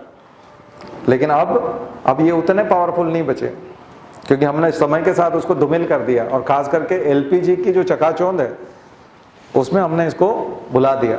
उपभोक्तावाद हमारे ऊपर हावी हो गया, हम कंज्यूमर बन गए, और कंज्यूमर बनते यहाँ तक कि क्रिकेट में भी हम आईपीएल टाइप कंज्यूमर बन गए, जिसमें कोई निष्ठा नहीं है किसी टीम के प्रति हमारी, क्योंकि उस टीम में भी सभी तरह के खिलाड़ी हैं। आईपीएल आ गया, आपने खेलों के चरित्र देखे हैं। और ये बताइए कि जो हॉकी है, जो हमारा नेशनल प्ले है, नेशनल गेम है, हम उसके प्रति कहाँ शिद्दत के साथ में हम लोग जुड़े हैं। अभी कबड्डी का एक अच्छी चीज़ देखने में आती है ना। योगा को अंतर्राष्ट्रीय योग दिवस बनाना ये सरकार की बहुत बड़ी सफलता है। हमारे गायत्री परिवार का भी बहुत बड़ा हाथ है। हमारे आदरणीय चिन्मय जी पंड्या भाई साहब जो हैं वो भारत सरकार की तरफ से संयुक्त राष्ट्र में डेलीगेशन उनके नेतृत्व में गया था, और 21 जून जो है वो योग दिवस घोषित हुआ था। कितने गौरव की बात है। आप एक्सरसाइज के जो दूसरे पैटर्न देखते हैं वो दूसरे पैटर्न हार्मफुल हैं कई बार उनके, जब एरोबिक्स देखते हैं, क्रॉसफिट देखते हैं, या और कुछ आप जो एक्सरसाइज के तरीके देखते हैं उनमें कई सारे साइड इफ़ेक्ट्स हैं। कई बार बीमार लोग और कई तरह के लोग उन चीज़ों को नहीं कर सकते, लेकिन प्राणायाम और योगा जो है कितना सस्टेनेबल है, सस्टेनेबल एक्सरसाइज जिसको आप हमेशा कर सकते हैं, बिना किसी नुकसान के कर सकते हैं। और पूरी दुनिया में इस चीज़ के बारे में जागरूकता फैली है और पूरी दुनिया योग कर रही है। इसके लिए प्रधानमंत्री जो है वो धन्यवाद के पात्र, और प्रधानमंत्री के नेतृत्व में इसको बहुत जल्दी से किया गया, इसलिए ये एक बहुत अच्छी पहल है। ये जो पहल है ये एक स्वास्थ्य के क्षेत्र में एक राष्ट्रीय कर्तव्य के तौर पर की गई एक निर्देश है जनता को, और मुझे लगता है कि उसके बाद बहुत बड़ा परिवर्तन भी आया। 21 जून के दिन हमको ऐसा लगता है कि वो 15 अगस्त और 26 जनवरी की तरह का दिन बनता चला जा रहा है। कौन सा दिन? 21 जून का। सभी स्कूलों में योग कराया जाता है। तो ऐसे आप चीज़ें जो है वो कर सकते हैं। ये किस क्षेत्र में हो सकती है? स्वास्थ्य के क्षेत्र में और खेल के क्षेत्र में। राष्ट्रीयता का विकास करने वाली बात है। और उसमें जाति धर्म भी आड़े नहीं आती, क्योंकि स्वस्थ सभी को रहना है, व्यायाम सभी करते हैं। कुछ लोग तो नमाज पढ़ने के तरीके को योगासन से जोड़ते हैं कि इसमें भी सूर्य नमस्कार के कुछ स्टेप्स जो हैं वो नमाज में आते हैं, और यही योगा भी है। बात समझ में आई ना। 12 जनवरी को हम लोग सूर्य नमस्कार करते थे, सरकार ने बहुत अच्छी शुरुआत की थी। 12 जनवरी को विवेकानंद जयंती पे हम लोगों ने सूर्य नमस्कार की स्कूलों में पद्धति, और ये सरकार जो है आने के बाद इसने भी करवाया, इसने भी कोई उसे बंद नहीं किया। आपने देखा कि ये सरकार बदला लेने के लिए, बीजेपी का से बदला लेने के लिए उसको बंद कर सकती थी, लेकिन इन्होंने भी उस काम को तो नहीं किया। वंदे मातरम के बारे में जरूर विवाद हुआ था, लेकिन वो भी ठीक हो गया। तो मुझे लगता है कि ये प्रयास, ये सब आप लिखिएगा, राष्ट्रीयता के विकास में, राष्ट्रवाद के विकास में स्वतंत्रता प्राप्ति के बाद किए गए प्रयास, अलग अलग स्तरों पर, अलग अलग सेक्टर में प्रयास। आपको ये निबंध कहीं मिलेगा नहीं, मैं जो सुना रहा हूँ, ये किसी भी न्यूज़पेपर में या किसी मैगजीन में या किसी में भी इस तरह से आपको मिलेगा नहीं। यूट्यूब पे भी आप खोज डालिएगा, नेशनलिज्म का ये जो तरीका है, मैं बता रहा हूँ, ये नहीं मिलेगा। दूसरे तरीके हो सकते हैं। धार्मिक तौर पे हम लोग क्या कर सकते हैं? धार्मिक तौर पे हम लोग बहुत सारा अलगाव पैदा करते हैं। गायत्री परिवार के माध्यम से बहुत बढ़िया काम होता है। हमारे जो परम पूज्य गुरुदेव हैं, उन्होंने बहुत सारी बात कही है। जाति धर्म सब एक समान, हम लोग नारा लगाते हैं, मानव मात्र एक समान, है ना। तो दरअसल चूंकि इतने सारे मुसलमान हैं भारत में भी, और यदि हम उन्माद फैलाएंगे और धार्मिक उन्माद फैलाएंगे और अलगाव की बात करेंगे, तो फिर इतने सारे लोगों को संभालना बड़ा मुश्किल होगा, और हम राष्ट्रीय एकता की तरफ नहीं जा पाएंगे। जबकि हमारे जो फंडामेंटल ड्यूटीज़ हैं उसमें क्या कहा गया है कि हम सब एक रहेंगे। प्रस्तावना में क्या बात, भाईचारे की बात की गई है। तो मुझे लगता है कि ऐसे जो समय होते हैं, उस समय में धार्मिक एकता की बात ज़्यादा की जानी चाहिए। आपको पता है कि अजान के ऊपर किसी को डिस्टर्ब हो रहा है कि अजान जो है वो हो रही है लाउड स्पीकर से, इसको बंद कराया जाना चाहिए। तो फिर ये जो डीजे बजते हैं आपकी रैलियों में, हिंदू त्योहारों पर, और जब वो निकलते हैं किसी मोहल्ले से, तो पूरी बिल्डिंग थरथराने लगती है। हाँ, और अंदर जो कोई बीमार आदमी है वो कितना हिल जाता है, किसी बुरी हालत हो जाती है। कोई बुजुर्ग हो अंदर 70-80 साल का, और डॉक्टर ने कहा हो इसको शोरगुल से दूर रखना है ना। हॉस्पिटल के आसपास एक बजा निशान बना होता है, हॉर्न ना बजाएं यहाँ पर, है ना। और आपका डीजे निकलता है। सुप्रीम कोर्ट ने कहा है कि डीजे नहीं बजेगा, है ना, और हमारे यहाँ डीएम के घर के सामने से निकलता है, डीएम नहीं रोक पाता, कलेक्टर कहाँ रोक पाता है उसको, उसके घर के सामने से ही निकल जाता है। उसके बच्चे भी चमक जाते हैं, लेकिन वो नहीं बोल पाता। क्यों? क्योंकि वो जो एक सड़े सा कोई नेता होगा, पार्षद टाइप का कार्टून, वो उसको लेके आया है, और वो सीधा सीएम को फोन लगा देगा, आप चक्कर में आ जाएंगे। मतलब ये काम आप करेंगे, इसका मतलब आप दोहरे तरह के मापदंड जो है अपनाते हैं। अजान भी बंद कीजिए, ये भी बंद कीजिए, सब बंद कर दीजिए, शोरगुल जितना भी है सब बंद कर दीजिए, एक तरफ से चलिए। और जब आप ये नहीं कर सकते, तो फिर धार्मिक रूप से उन्माद क्यों फैलाते हैं चिल्ला करके? ये सब घटिया हरकतें हैं जो समाज को तोड़ती हैं, राष्ट्र को कमजोर करती हैं, धार्मिक रूप से बिखराव पैदा करते हैं, है ना। वो कोड उसी समय आ जाना था, जैसे हिंदू कोड बना था, उसी समय में मुस्लिम कोड आ जाता। आपको अलग से आज हलाला का और ये सब और 3 तलाक और ये सब अलग से बोलना नहीं पड़ता।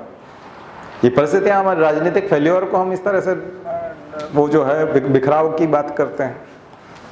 इसलिए जो जेंडर डिस्क्रिमिनेशन जहाँ पे भी हो रहा है, महिलाओं की स्थिति जहाँ पर भी नुकसान में है, उन सबको बराबर करने की कोशिश करनी चाहिए, और धार्मिक भेदभाव को भी समाप्त करने की कोशिश करना चाहिए। और खास करके राज्य को तो किसी भी प्रकार का भेदभाव नहीं करना चाहिए, स्टेट को किसी प्रकार का भेदभाव नहीं करना चाहिए। और जहाँ कहीं पे भी इस प्रकार का भेदभाव हो रहा है, उसको तुरंत अंकुश लगाया जाना चाहिए। काफ़ी प्रवृत्तियाँ ऐसी फैल जाती हैं, ऐसे जो बयान हैं वो काफ़ी हद तक मीडिया दिखाता है, तो मीडिया पे भी रोक लगनी चाहिए कि वो ऐसे धार्मिक भावनाएं भड़काने वाले बयान जो है वो बार बार न दिखाए। उनको हाईलाइट करके और उनको एक जाति विशेष या धर्म विशेष के लोगों का जो है उसको नेता बनाने की कोशिश की जाती है। इसकी वजह से बहुत लंबा नुकसान हो जाता है, और विरोधियों को और दुश्मन देशों को मौका मिल जाता है जगह ढूंढने का। तो राष्ट्रीय ऊर्जा के समय में ज़्यादा से ज़्यादा एकता दिखाई जा सकती है। ऐसे समय में लोगों को एक किया जा सकता है।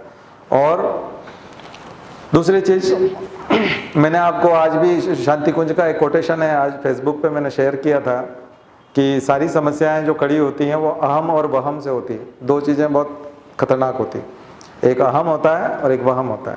मुझे लगता है धर्म और जाति के मामले में यही प्रॉब्लम है। एक तो अहंकार होता है, ईगो होता है कि हम श्रेष्ठ हैं और ये घटिया हैं, और दूसरा एक वहम हो जाता है कि ये मेरा दुश्मन है और ये मुझे मार के ही छोड़ेगा, इसलिए मैं जो है इसका अब कुछ ना कुछ करूँगा। तो जो वहम हो जाता है उसका भी इलाज नहीं है और अहम हो जाता है उसका भी नहीं है। तो अहम और वहम परिवार के लिए भी नुकसानदायक है, व्यक्तिगत रूप से आपके रिश्तों के लिए भी नुकसानदायक है, और वो राष्ट्र के लिए भी नुकसानदायक है, वो समाज के और धर्म सबके लिए नुकसानदायक है। तो इन चीज़ों से बचना चाहिए, अहम और वहम से, यानी ईगो से भी बचना चाहिए और किसी प्रकार के इल्यूजन से और कन्फ्यूज़न से और जो ये सारी चीज़ें हैं इनसे बचना चाहिए जिस पे आप अविश्वास करते हो। इसलिए विश्वास का माहौल बनना चाहिए, एक दूसरे पे विश्वास करने का माहौल बनना चाहिए। हाँ, सावधानी रखी जा सकती है, जहाँ सस्पेक्टेड है, जहाँ आपको लगता है कि यहाँ संदेह है और किसी प्रकार का है, तो आप सावधान रह सकते हैं। लेकिन सावधान रहने के बाद भी आप बिखराव पैदा करें, अलगाव पैदा करें, ये जरूरी नहीं है। ठीक है, तो ये है। राजनीतिक तौर पे एक और चीज़ जोड़ना चाहता हूँ, राजनीतिक शायद मैंने बताया नहीं बताया तो अभी बता देता हूँ। राजनीतिक तौर पे एक तो लीडरशिप को क्या करना चाहिए वो आपको बता दिया, राजनीतिक पार्टियों को क्या करना चाहिए। संसद को ऐसे समय में कठोर कानून बना सकते हैं नेशनल इंटीग्रेशन के लिए, यानी देश को तोड़ने वाली ताकतें, आतंकवाद को फैलाने वाली ताकतें। देखो, मैं थोड़ी सी बात अहिंसा से दूर है, गांधी से थोड़ी दूर हो जाती है, लेकिन मैं अमेरिका या ऐसे देश की तारीफ करना चाहूँगा। उन्होंने जेलों को इस तरह से बनाया कि वहाँ जो आतंकवादी जो लोग थे वो कांप जाते थे। थोड़ा सा खतरनाक स्थिति में, अभी तक जो बात कर रहा था उससे थोड़ा सा डाइवर्ट हो रहा हूँ। आतंकवादियों के लिए अभी हमारे यहाँ कौन सी जेल होती है? सामान्य जेल होती है, जिसमें हम सिविलियंस के साथ ही उनको भी रखते हैं, थोड़ा सा अलग ट्रीटमेंट दे देते हैं, अलग कोठरी हो जाती है, सेपरेट थोड़ा सा रख लेते हैं। चाहे हमने कसाब को रखा हो, अफजल गुरु को रखा हो, या जिनको भी लोग, हम लोग फांसी दे देते हैं। अच्छी बात है, आतंकवादियों को फांसी होनी चाहिए, लेकिन उसके अलावा भी ग्वांतानामो बे का नाम आपने सुना हो, तो यूएस की जो जेल है जहाँ वो आतंकवादियों को रखते हैं, ग्वांतानामो बे, यातनाओं के लिए जानी जाती है। मैं ये यातनाओं का उस तरह से समर्थन तो नहीं करूँगा, क्योंकि मानवाधिकार हनन वाले जो है वो फिर तो लेकिन फिर भी काफ़ी हद तक आतंकवादियों को अपना हश्र पता होना चाहिए कि यानी कि फांसी सब कुछ नहीं होती। अगर इतनी यातना दी जाए कि आतंकवादी जो है वो सोचने लग जाए कि मुझे मौत दे दी जाए, वो प्रार्थना करने लगता है कि मुझे मार दो आप, इतनी यातना दी जाती है। अबू गरीब जेल का नाम आपने सुना हो? अबू गरीब नहीं, ये सब ऑब्जेक्टिव है आपके एग्जाम के, लिख लीजिए, नहीं सुना है तो भी लिख लीजिए और जाके सर्च करिएगा, आपको मिलेगा, है ना। तो इराक के युद्ध के बाद में, अफगानिस्तान के युद्ध में जो तालिबानी पकड़े गए थे, है ना, और इन सब के साथ जो हश्र किया गया था वो कांप उठने वाला था। वहाँ दोबारा घटनाएं नहीं हुई। यूएस में दोबारा घटना नहीं होने के कारण, इजराइल में दोबारा घटना होने के कारण, ये नहीं होने का कारण यही है कि वो आतंकवादियों के साथ बहुत सख्ती से पेश आते हैं। ऐसे समय में जब राष्ट्रीय ऊर्जा बहुत ज़बरदस्त काम कर रही हो, प्रधानमंत्री ऐसी घोषणा करके चहेते बन सकते हैं, और ज़्यादा चहेते बन सकते हैं कि हम एक स्पेशल जेल, कुछ नहीं तो उसका शिलान्यास ही कर दे इस दौरान, है ना, इलेक्शन में बहुत फ़ायदा होता है। ठीक है, कुछ ना कुछ ऐसा किया जा सकता है, यानी कि आतंकवादियों के खिलाफ कड़ा संदेश जाए, कड़े कानून बनाए जाए। जैसे हमने टाडा और पोटा दोनों को न्यूट्रल कर दिया, फिर वो गुजकोका और मकोका से महाराष्ट्र में काम चला रहे हैं। यूपी में भी जो योगी आए उन्होंने अपना उत्तर प्रदेश का वैसा ही गुजकोका टाइप तैयार कर दिया, और इंदिरा गांधी ने उसी को मीसा कहा था, maintenance of internal security act, जो बाद में इमरजेंसी में बहुत मिसयूज़ हुआ उसका। टाडा का मिसयूज़ आपने देखा, संजू मूवी देखी होगी। ठीक है, अब मिसयूज़ कहें या जो भी है, वो उसको उन्होंने, परिवार के लोग तो भटका हुआ ही बोलेंगे, लेकिन राष्ट्र के हिसाब से वो एक अपराध था। और पोटा का आपने देखा है कि कुछ माइनॉरिटीज़ के बच्चों के साथ में क्या होता है, ऐसे सख्त कानून होते हैं तो वकील भी नहीं होता, कि कोई दलील भी नहीं होती, और कोई मौका नहीं होता उसके सामने अपनी सफाई रखने का। 6 महीने तक पुलिस ने अगर गिरफ्तार कर लिया तो 6 महीने तक आप कोर्ट में नहीं जा सकते, और पुलिस अपने हिसाब से उससे ट्रीट करती है और उससे पूछताछ करती है, 3rd डिग्री देती है, जो भी करती है, आप कुछ नहीं कर सकते। लेकिन 6 महीने बाद में मान लिया जाए वो निर्दोष पाया गया या उसके पास से कुछ नहीं मिला तो उसको घर छोड़ाते हैं, भैया सॉरी मतलब हमने तुम्हारे साथ बहुत बुरा किया। तो ये जो है ये थोड़ा सा रिस्की होता है कानून, इस टाइप का कानून जो है वो रिस्की होता है, लेकिन कानूनी तौर पर, राजनीतिक तौर पर संसद में इस प्रकार के कठोर कानूनों का प्रावधान किया जा सकता है।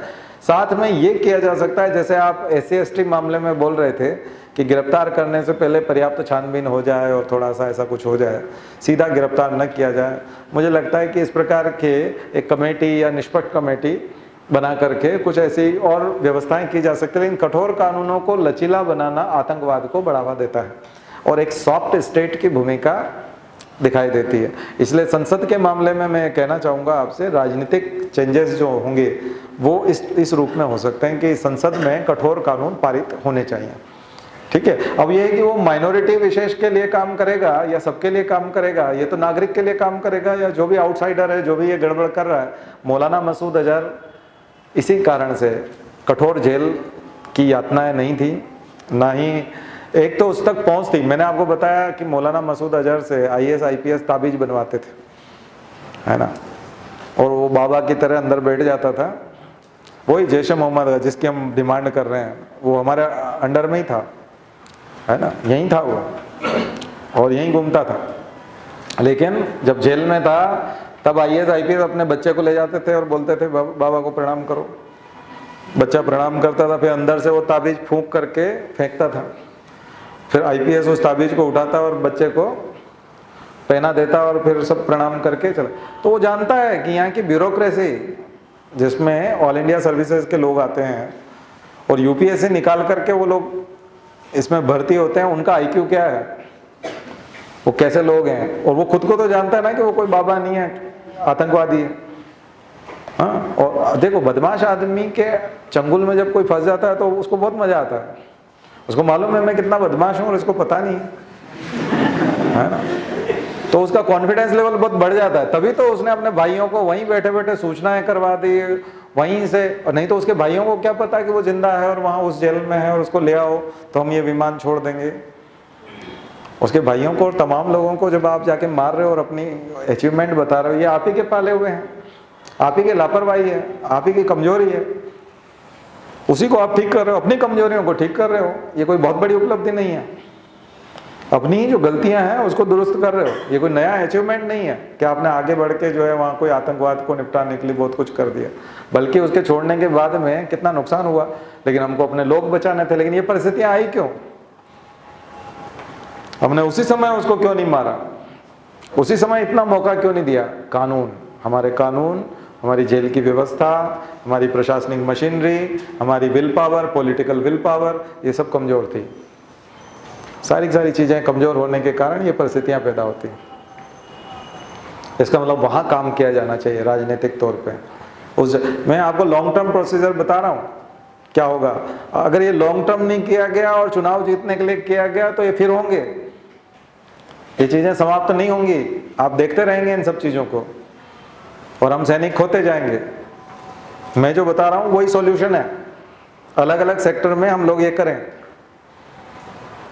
फिर अगला सेक्टर आ जाइए, अगर मैं कला का क्षेत्र लूं कि आर्ट के क्षेत्र में क्या किया जा सकता था। आपने देखा होगा जो फिल्में बनती हैं राष्ट्रीय स्तर की, अभी उरी जो फिल्म बनी, वो बहुत सारी फिल्में आई थी इन दिनों में, पिछले साल भर के अंदर कितनी सारी मूवी आई, उनके सबके रिकॉर्ड उसने तोड़ दिए। इसका मतलब जो कमर्शियल मसाला फिल्में होती हैं उसके बजाय राष्ट्रीय स्तर की जो फिल्में हैं, जो राष्ट्रभाव जगाए, राष्ट्रीय घटनाक्रम के ऊपर बनी हुई फिल्में। मैं एक इंटरव्यू देख रहा था पहले किसी कलाकार का, और उन्होंने बताया कि 1983 तक 82 तक गांधी के ऊपर कोई फिल्म नहीं बनी। गांधी फाउंडेशन का एक ब्लैक एंड वाइट वो डॉक्यूमेंट्री था 2 घंटे का, वही चलता रहता था गांधी के नाम पे। आप ये बताओ बायोपिक का कितना बड़ा जमाना है। आज भी किसी इंडियन ने गांधी के ऊपर बायोपिक क्यों नहीं बनाई?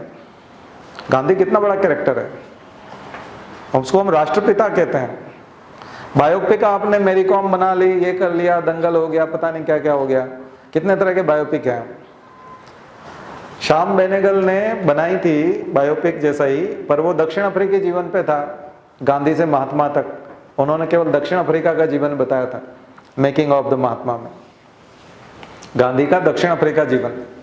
लेकिन ये बताइए कि गांधी के ऊपर जो मूवी बनी वो तो रिचर्ड एटनबरो ने बनाई, और उसका जो स्टार कास्ट था और हीरो था वो भी बेन किंग्सले था, वो भी इंडियन नहीं था। बाकी इंडियंस तो उसमें कोई कस्तूरबा बन गई थी रोहिणी, और वो वो अमरीश पुरी वो बन गया था दादा अब्दुल्ला, और ये ऐसे ऐसे लोगों ने दूसरे दूसरे रोल किए थे। गांधी का मेन लीड रोल जो है वो कोई दूसरा निभा रहा था, वो भी अंग्रेजी में हुई थी और फिर हिंदी में डब की गई थी, और उसको कितने सारे ऑस्कर और क्या क्या मिल गए थे उस समय में 1982 में।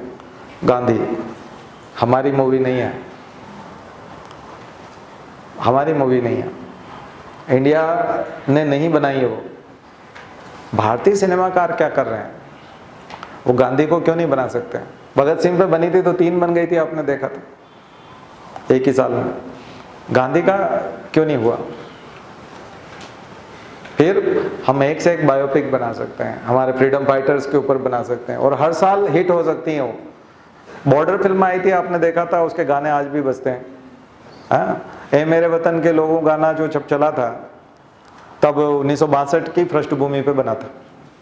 1962 का जो साइनो इंडियन वॉर था, चीनी जो भारत का युद्ध था, उसमें जिन लोगों को हमने खोया, और वो जब नेशनल स्टेडियम दिल्ली में गाया गया था, तब राधा कृष्णन, सर्वपल्ली राधाकृष्णन जो हमारे राष्ट्रपति थे, और पंडित जवाहरलाल नेहरू जो चीफ प्राइम मिनिस्टर थे, वो दोनों की उपस्थिति में लता मंगेशकर ने लाइव जो है उसको लॉन्च किया था। गाना वहाँ रिलीज हुआ था, और उसके ऊपर क्या क्या कमेंट नहीं आए थे। आज उसको चौथे नंबर का गाना कहा जाता है। जनगण मन के बाद वंदे मातरम, वंदे मातरम के बाद सारे जहां से अच्छा, और चौथा नंबर का गाना माना जाता है ए मेरे वतन के लोग। ये 4 गाने जो है राष्ट्रभक्ति की गीतों की श्रृंखला में चौथे नंबर पे वो गाना पहुंच गया। AR रहमान ने बताया था अभी माँ तुझे सलाम वाला गाना काफी दिनों तक, पर इनमें गैप कितना है आप नहीं देखते हैं क्या? हर साल 8 से 10 गाने इस टाइप के। जब भी हम 15 अगस्त 26 जनवरी पे गाने देखते हैं तो कला के नाम पे हमारे वही लोग पुराने गाने बरसों से जो चले आ रहे हैं वही हमको सुनने को मिलते हैं। ठीक है, हम उससे बोर नहीं हुए, उससे वो अभी भी राष्ट्रभक्ति का उतना ही उफान देते हैं, ठीक है। लेकिन मुझे लगता है कि इस दौरान जो लिरिसिस्ट हैं, वो जो गीतकार हैं, वो भी तो अमर हो रहे हैं। म्यूजिक देने वाला भी अमर हो रहा है, उसका भी नाम लोग बहुत इज्जत से ले रहे हैं। फिल्म बन रही है, वो भी बहुत हिट हो रही है, बहुत पैसा कमा रही है। तो फिर क्या कारण है कि हम लोग राष्ट्रभक्ति में पीछे हैं और उतनी जल्दी जल्दी पुनरावृत्ति नहीं करते ऐसे चीजों की? तो इसका मतलब कलाकारों का जो योगदान है वो पूरी तरह से ठीक से नहीं है। वो कमर्शियल चीजों में, मसाला चीजों में और देश की बुद्धि को गलत दिशा में ले जाने में ही है, या फिर उपभोक्तावाद की तरफ है। इसका मतलब है कि विदेशी शक्तियां कई बार हमारे सिनेमा को संचालित करती हैं। जैसे मैंने आपको बताया था कि कई बार हम बोलते हैं कि आपका जो पैसा है वो डॉन का लगा हुआ होता है, माफिया का लगा होता है, अंडरवर्ल्ड का पैसा लगा होता है फिल्मों में। तो सब्जेक्ट और वो भी तो वही तय करेंगे कि उसमें गाने क्या होंगे, डांस क्या होंगे। तो इसका मतलब वो राष्ट्रभक्ति को प्रेरित करने वाली चीज़ों के लिए तो इन्वेस्ट नहीं करेंगे। तो फिर हमको इन्वेस्टर क्यों नहीं मिल जाते जो पेट्रियोटिक हों और पेट्रियोटिक सॉन्ग्स हों? सबसे ज़्यादा चीज़ें इसमें क्यों नहीं लिखे जाते? सबसे ज़्यादा नॉवेल इस फील्ड में क्यों नहीं बनते? सबसे ज़्यादा पेंटिंग्स इस फील्ड में क्यों नहीं बनती? हमारे जो कल्चरल प्रोग्राम्स होते हैं और ये होते हैं, या फिर रियलिटी शोज़ जो होते हैं, उनमें इनकी प्रधानता क्यों नहीं होती? ये सब चीज़ें ऐसे राष्ट्रीय ऊर्जा के समय में उन लोगों को जगाया जा सकता है, उनके बारे में ये सब चीज़ें की जा सकती हैं। तो इसलिए संगीत का क्षेत्र हो, कला का ये वाला क्षेत्र हो, स्पोर्ट्स का सेक्टर हो, इन सब सेक्टर में ये सब काम किए जा सकते हैं। तो अगर हम ये सब चीज़ें एक साथ सामूहिक रूप से विज्ञान के क्षेत्र में कर सकते हैं, उपलब्धियों के क्षेत्र में, साइंस जो है वो हमारे जो इंस्टीट्यूशंस जितने भी है साइंस में, रिसर्च इंस्टीट्यूट्स जितने भी हैं, जेनेटिक इंजीनियरिंग में हम लोग ऊपर पहुंचे, आईटी में, इंफॉर्मेशन टेक्नोलॉजी में 4 प्रकार की मैंने इंडस्ट्रियल रिवॉल्यूशन आपको बताई थी। पहली इंडस्ट्रियल रिवॉल्यूशन स्टीम इंजन से आई थी। फर्स्ट इंडस्ट्रियल रिवॉल्यूशन का बेस क्या था? Steam engine. हम लोग 200 साल लगभग पिछड़ गए, यानी स्टीम इंजन आ गया, इंडस्ट्रियल रिवॉल्यूशन हो गया, इंग्लैंड की औद्योगिक क्रांति हो गई, 200 साल तक हमारे पास कोई क्रांति नहीं है।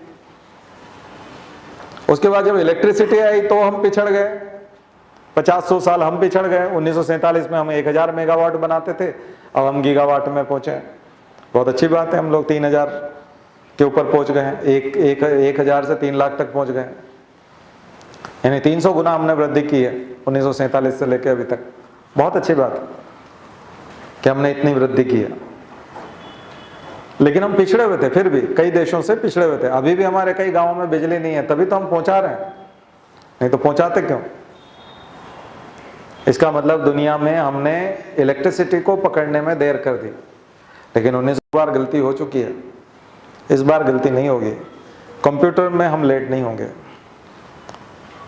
और ये गलती कतई नहीं होगी। और वो जो मैंने आपको बताया, सैम पित्रोदा को बुलाया और टेलीकॉम रिवॉल्यूशन और ये सब जो हुआ, उसके कारण आज आप कंप्यूटर में महाशक्तियों के साथ खड़े हैं।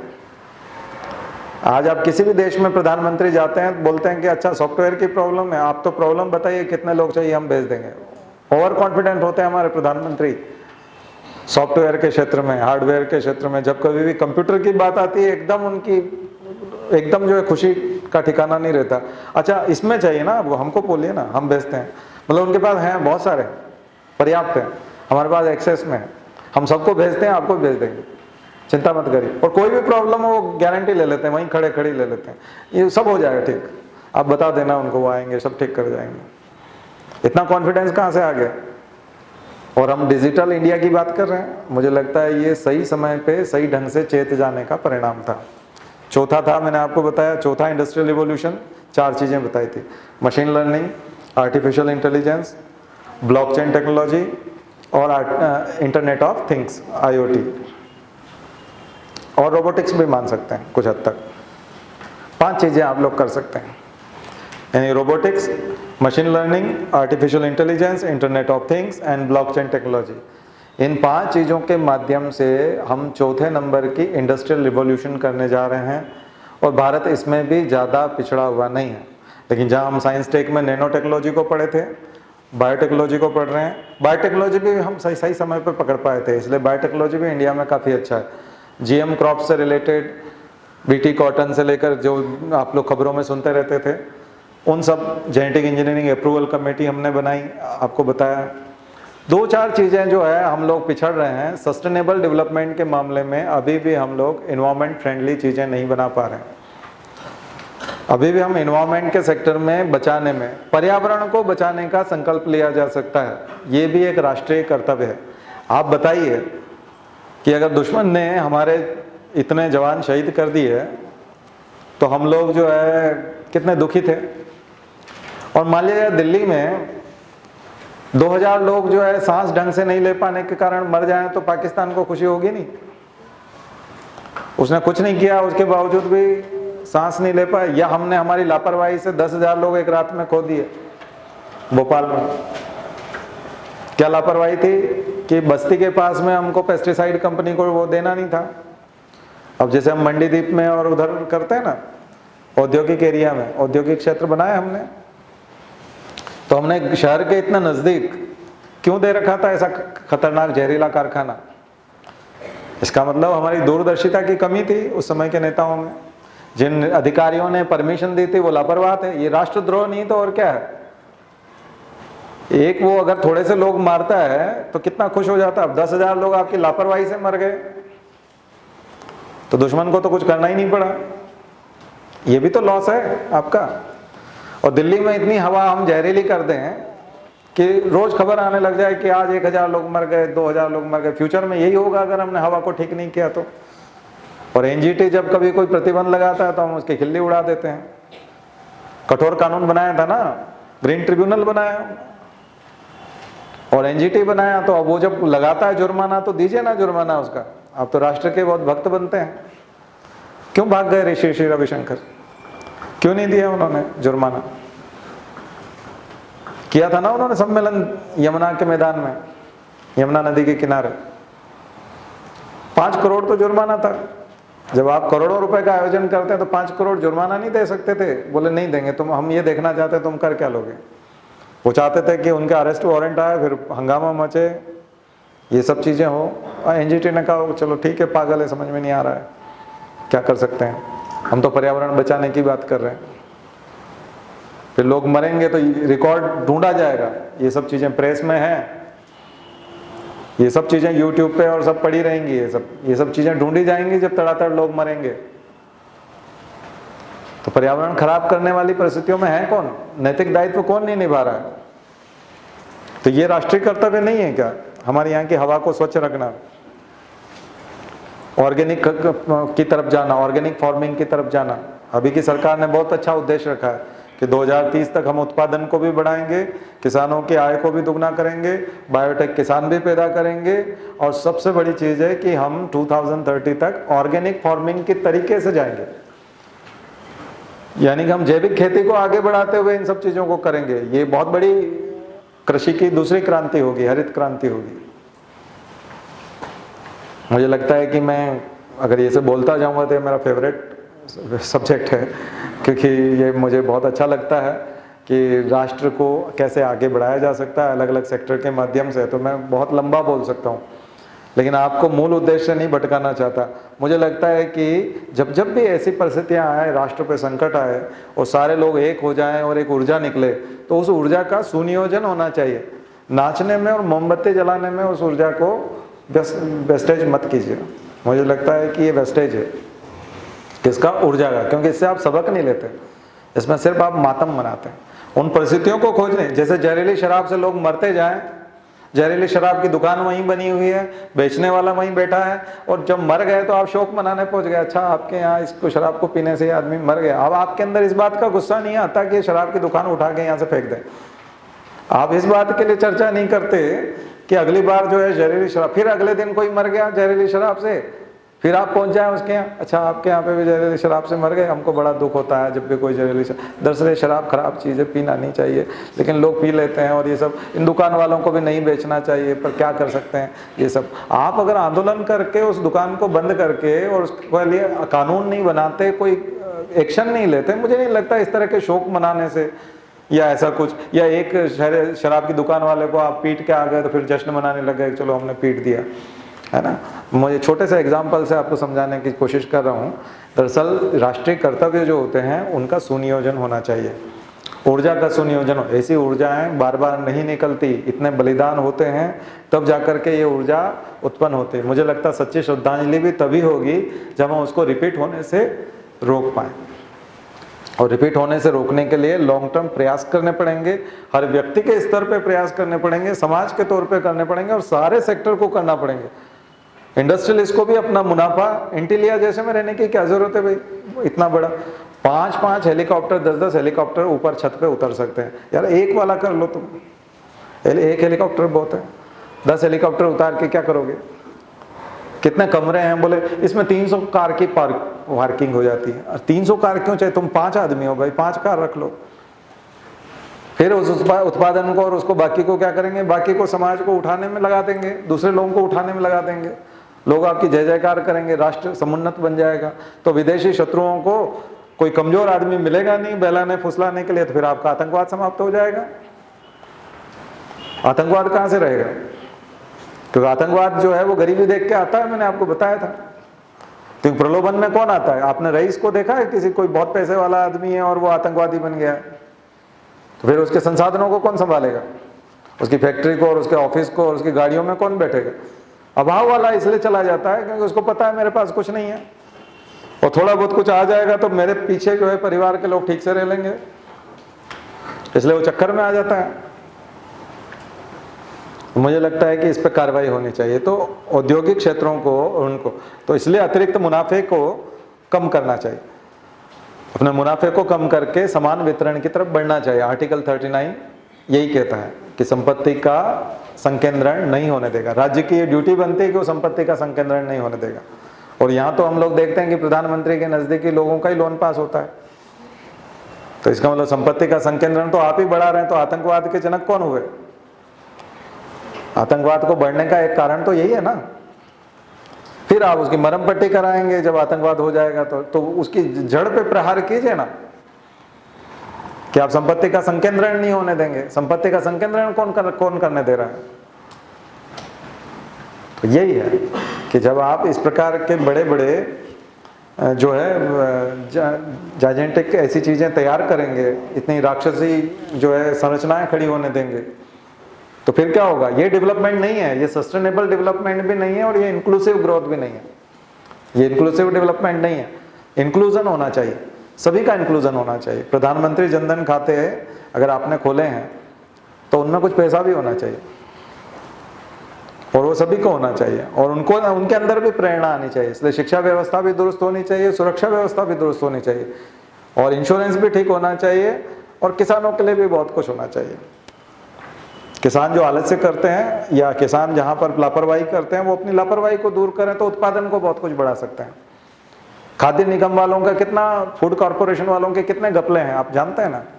शराब व्यापारियों को गेहूं बेचने के लिए वो गेहूं को सड़ा रहे होते हैं। आपने ऐसे वीडियो देखे होंगे, जो साफ सुथरा गेहूं है उसको पानी पिला रहे हैं। क्यों पिला रहे हैं? क्योंकि वो जो स्वस्थ गेहूं है, साफ गेहूं है, वो महंगा जाएगा और शराब कंपनी को बहुत महंगा होगा, जबकि उनको 300 रुपए क्विंटल में बिकेगा कचरा गेहूं, सड़ा हुआ गेहूं। और उनको सड़ा हुआ इसलिए चाहिए क्योंकि उनको अल्कोहल बनाना है उससे, तो उनको सड़ा हुआ गेहूं भी चल जाएगा। इसलिए फूड कॉर्पोरेशन के लोग क्या करते रहते हैं, ये गद्दारी है देश के साथ में, ये देश के साथ गद्दारी है। फिर वो शराब कंपनी वाला बहुत पैसे वाला बन जाएगा और बहुत पैसा जब उसके पास आ जाएगा तो मसल पावर बढ़ गया, फिर वो क्राइम को जन्म देगा।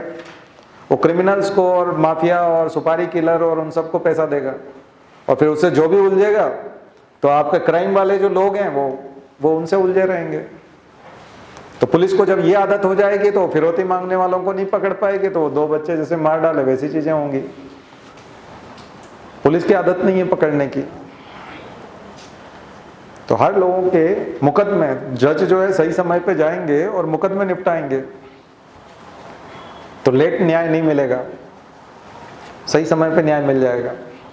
और मुकदमों की संख्या अपने आप पुलिस ही कम कर देगी अगर न्याय व्यवस्था बहुत अच्छी होगी और सुरक्षा व्यवस्था बहुत अच्छी होगी। और मैं जिस हिसाब से बता रहा हूं कि माफिया तैयार नहीं हो पाएंगे, डॉन तैयार नहीं होंगे, और अतिरिक्त पैसा जब नहीं आएगा तो मसल पावर नहीं बढ़ेगा, और मसल पावर नहीं बढ़ेगा तो पुलिस के पास भी ज्यादा काम नहीं रहेगा, और जितना रहेगा तो सुरक्षा में लगी रहेंगी, तो न्यायालय के पास भी फालतू के मुकदमे नहीं रहेंगे।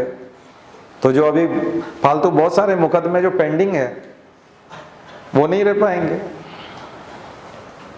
तो ये सब चक्र है और इसके पीछे एक नेक्सस काम कर रहा है पूरा का पूरा, और ये सब लोग आपस में मिले हुए हैं। ये चाहते हैं अस्थिरता, उसमें नेता भी शामिल है, ब्यूरोक्रेट्स भी हैं, जुडिशरी के लोग भी हैं, पुलिस भी है, गुंडा, माफिया, डॉन और उद्योगपति सब कुछ है। इस नेक्सस को तोड़ सकते हैं हम और आप लोग।